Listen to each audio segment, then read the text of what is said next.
안녕하세요. 오톡스 13주차 세상에서 일하시는 하나님과 동역하는 리더, 오늘 이 시간 함께 같이 나눠보고자 합니다. 오늘은 전도에 관련해서 나눠보려고 하는데요. 예수님께서 승천하시면서 우리에게 주신 마지막 지상 명령, 바로 전도입니다. 전도가 참 소중하고 우리에게 주신 최고의 사명인데, 때로는 이 전도를 할 때 세상에 환영받지 못할 때가 많습니다.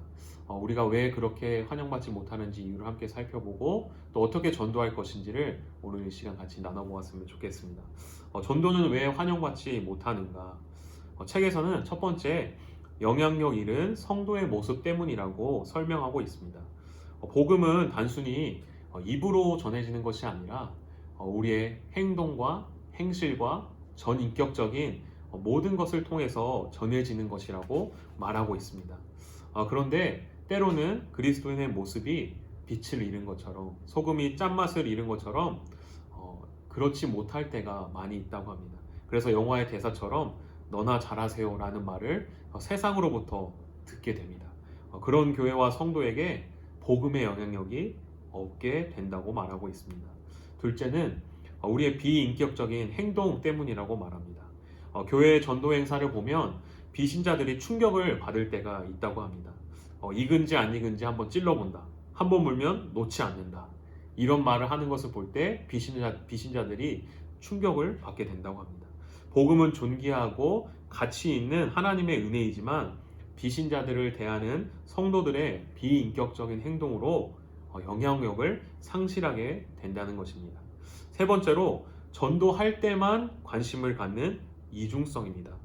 평소에는 눈길을 주지 않고 어색하게 대하다가 전도 시즌만 되면 어떤 목적을 가지고 관계를 맺으려고 노력합니다.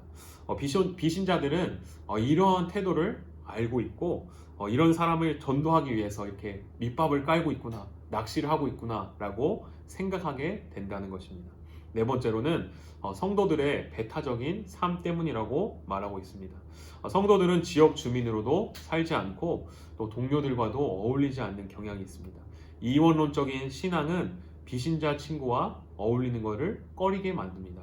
그런데 예수님이 말씀하신 구별된 삶은 바로 이런 삶은 아니었습니다. 세상과 단절된 삶이 아니라 세상의 목적과 달리 하나님의 백성으로, 하나님의 목적으로 사는 삶을 말씀하셨다는 것입니다. 그래서 우리가 어떻게 전도를 잘 할 수 있을까요? 오늘 책에서는 우리가 선한 이웃으로 살아내야 한다고 말씀하고 있습니다. 예루살렘으로 돌아갈 것을 기대하던 백성들, 바벨론의 포로로 끌려갔을 때 하나님은 바벨론에서 터를 잡고 그들과 더불어 먹고 결혼하고 그 성읍에 평안을 구하며 살라고 말씀하셨습니다. 비록 포로의 땅이라도 하나님이 계신 곳은 거룩한 곳임을 그들에게 말씀하신 것입니다. 대부분 신앙생활이 교회에서 이루어지기 때문에 우리가 하나님의 특별한 은총에는 관심이 많습니다. 그러나 세상 한가운데서 일하시는 하나님의 일반 은총에 대해서는 우리가 관심이 없을 때가 많습니다. 그러나 교회 밖도 세상도 하나님께서 창조하시고 하나님께서 다스리시는 곳입니다. 전도의 목적이 아니라 단지 이웃과 더불어 사는 법을 배우고 일상에서 먼저 친구를 사귀는 방법을 우리가 배워야 할 것입니다. 때로는 수다쟁이가 되기도 하고 때로는 수다쟁이를 만나야 하기도 할 것입니다. 직장이 아무리 치열하고 또 경쟁사회를 하더라도 우리가 하나님의 백성임을 기억하고 또 동료들과 친구가 되는 것이 바로 우리의 사명이고 하나님의 뜻임을 우리가 잊지 않아야 할 것입니다. 말씀 한 구절 읽어드리겠습니다. 내 생각에는 이 세 사람 중에 누가 강도 만난 자의 이웃이 되겠느냐? 이르되 자비를 베푼 자니이다. 예수께서 이르시되 가서 너도 이와 같이 하라 하시니라. 강도를 만난 사람의 이웃은 신앙심이 좋은 제사장과 레위인이 아니었습니다. 어떤 인물이었습니까? 바로 사마리아인이었습니다. 예수님은 사마리아인처럼 내 이웃의 친구가 되라고 말씀하셨습니다. 선한 이웃은 종교적 삶이 아니라 바로 복음적 삶에서 드러나는 것입니다. 교인의 개념보다는 성도의 개념으로 한 몸을 이뤄 이웃 교인을 포함한 성도와 아직은 예수님을 모르는 비신자들로 교구를 넓게 이해할 때 우리가 이웃교회와 그리스도의 몸으로서 협력하여 아직 예수를 믿지 않는 비신자까지 우리의 이웃으로 생각하고 품게 될 수 있습니다. 또 전도하는 방법으로 우리 홀로 전도하는 것이 아니라 공동체로 셀에서 같이 함께 전도하는 것입니다. 셀은 성도와 이웃 그리고 교회의 연결고리입니다. 셀 모임에서 사역하기는 셀원만을 위한 것이 아니라 하나님의 시선이 머무는 곳에 관심을 갖는 사역입니다.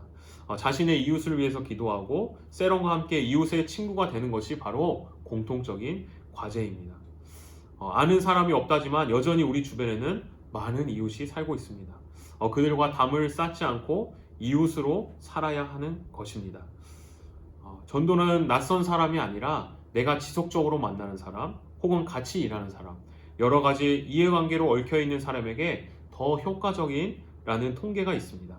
내가 거주하는 동네나 일터에 많은 이웃이 있지만 지금까지 그들과 이웃이 될 생각이 없었으면 이제 눈을 돌려 동네를 산책하고 나의 일상적인 일터를 돌아봐야 할 것입니다. 자비가 필요한 이웃에게 목적 없는 친구가 되어 그들과 그리스도의 몸으로 사는 것이 일상적인 신앙생활인 것입니다. 또 셀에서 자신의 이웃을 위해 기도하는 것이 전도의 시작입니다. 물론 이것이 목적이 되어서는 안 됩니다. 전도가 목적이 되는 순간 이웃은 전략적인 접근의 피해자가 됩니다. 자신의 친구가 수단이었다는 사실을 알게 될 때 그들은 배신감을 느끼게 될 것입니다. 자비는 목적이 아니라 일상적인 삶입니다. 그냥 선한 이웃으로 사는 것이 그리스도의 몸된 성도입니다. 처음부터 관계를 맺은 비신자를 주일 예배로 초대하는 것은 좋지 않습니다. 우리는 모르지만 비신자들에게 교회의 문화, 예배 분위기, 교회 용어 등은 낯설고 거부감이 있기 때문입니다. 그렇기 때문에 가능한 셀로 초대해서 지체들과 얼굴도 익히고 어느 정도 교회 문화를 접한 후에 예배에 참석하는 것이 안정감을 갖게 합니다. 주일 예배에 참석하고 등록해야 전도의 열매라는 생각은 잘못된 것입니다.